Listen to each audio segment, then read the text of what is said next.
Hi, yeah, I'm here to talk about the hidden winners of 2015. Oh, there you go, first slide. So a bit about me. I've co-founded a new game studio here in London called The Secret Police.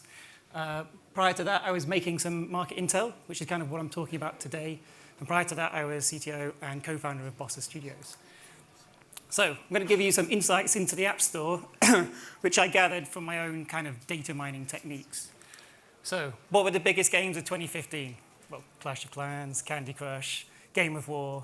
But we all kind of know this. But what I wanted to do was look at what were the biggest games of the whole year, the ones which had the best kind of staying power and the ability to sort of keep churning the money day after day. So the way I went around doing this was to collect Apple's charts. So Apple have an RSS feed. They've got all the charts, 119 countries, every single category. They've got iPhone and iPad. And I've written scripts which harvest these charts every 2 hours, 24/7, every day of the year. And these have been running for the last 2 years, roughly. I'm going to be focusing on the iPhone games chart for USA. And this is because this is the biggest market, and other markets in the West tend to follow it quite closely. So what is the top 3 chart? Notice it's not called the top 3 downloads chart, and that's because it's not made up of just the downloads. Cheers. My voice is gone. So basically, it's partly downloads and partly ratings. It's hard to figure out quite how they've balanced it out. And the reason is, I think because it stops bad games and sort of bot-led games from charting. So you haven't seen anything since Flappy Bird bust into the charts. And this is because Apple have filtered it out. So games with good ratings and lots of downloads are the only things that you see appear in the charts. The other thing they don't state is what kind of time period the charts cover. You know, is it 1 day? Is it a week? We think it's between 1 to 3 days, basically. And you can kind of guess that based on the rate that the featured games start appearing in the charts. So, like I was saying, I collect these charts. You get the top 200. I store them in a database. It runs around the clock. So I collect 2,920 charts a year on average. And what I've done is I've determined the average rank for every game that's charted throughout the year after collecting them all. And it looks like this. Pretty unremarkable, to be honest, because it looks exactly the same as the grossing chart looks today. You know, not much movement at the top, not much movement at the bottom. And if you compare it with where it is now, where it was at the start of the year and where it was in December, it's kind of the same. Some of the things have like swapped the order they're in, but it's basically almost the same chart, which shows that the staying power of free-to-play games is that they're around for years. The 2 notable ones on here are Trivia Crack, which was a big hit around Christmas last year, or 2 years ago now. That's kind of tailed off. It's still in the charts, but it's around 100. And on this side is Episode, which is a kind of choose-your-own-adventure game. And that's kind of been one of the big breakthroughs of the year, and it's kind of gone a bit unnoticed. And if you look at the genre split of the year, is that they're actually quite diverse. I think there's a sort of myth that people think Candy Crush and Game of War and Clash of Clans are the kind of dominate, and spin-offs of them dominate, but actually it's a lot more diverse, the market in the West. In Asia, it's not quite so diverse. Action RPGs rule across the board. So who were the biggest publishers of 2015? Well, again, probably no surprises there. King at the top with 6 games, Zynga and EA with 5 games, and Supercell, Playtika, Glu, and Funzio with 3 games. But what's notable about all of these companies is they are all publicly owned.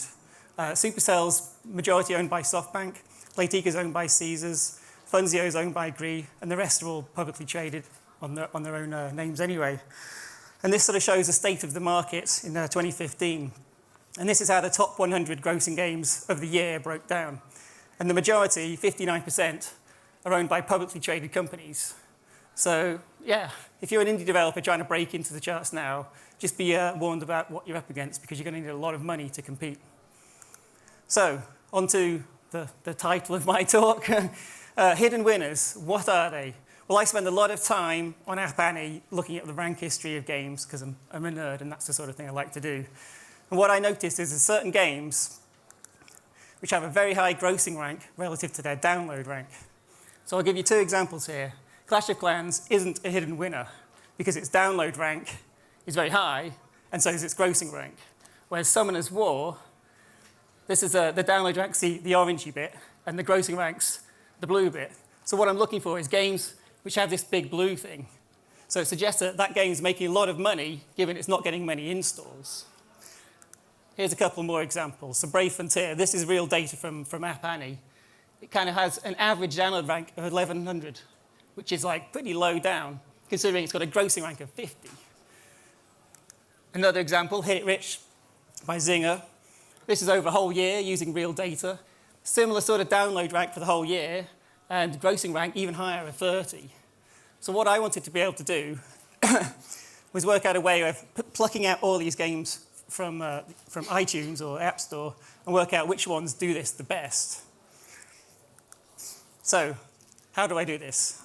Quite simply, for each day, I work out a score, which is the grossing rank minus the download rank. Sum up these scores over the selected time period, and then create a chart for each of the games that exist in the App Store. So it's a simple method. Here's an example of how I do it. So on a Saturday, the 9th of January, it had a download rank of 1180, Brave Frontier did, and grossing rank of 34. Subtract that, that's the score for that day. And so I've done this over the entire year for every single game in the App Store. And here's what it looks like. So as you can see, it goes slots, slots, slots, slots, slots, slots, JRPG, slots, poker, slots, slots, etc. So it's kind of split into two. So the very top seems to be mostly slots games, and then you get these Asian RPGs lower down. So we've got Summoner's War, Heroes Charge, Puzzle Quest, Puzzle and Dragons. Pet Rescue Saga is the odd one out in there. But then lower down the chart, it just gets a bit mixed and meshed. So what does this mean? What is this telling us? Well, the top 20 are dominated by those two genres. And what it implies is they have very high retention and very good monetization. So these games are keeping players in for a very long time, and they're taking a lot of money off them, which is to say their average revenue per daily active user is very high. These tend to be niche games, which is reflected in the fact that they're not in the top 10. And that's because they've got just a smaller audience. And so that's why these games are the hidden winners. And that's the end of my talk. And we're hiring and raising money, so if anyone wants to talk to me. Also, if you want to see a more detailed version of these results, go to my Twitter, @_Rick Moore, and there's a link to a Google Doc with all the stuff in. Thank you. Any questions? You've come in under time. So. Brilliant. Okay, so does anyone have any questions about data? Have we got the microphone man who's coming? If you can just say who you are and where you're from, that'd be great. Hi, my name's Dan Bergen. I'm from Sega. I'm curious, what does that chart look like if you eliminate all of the casino and slot games from it? We'll actually have charts for every single category, so you can drill into those. But if you basically go to my Twitter account, you can see the stuff lower down.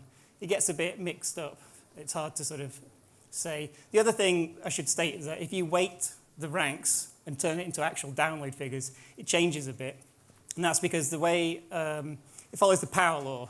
So the stuff in the top 10 is like exponentially more sort of higher figures than the later stuff, and then it's a long tail. So stuff in the top 10 will skew it.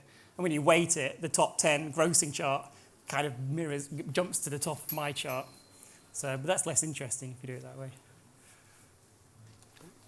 Another. Oh, there's one over there. Come round.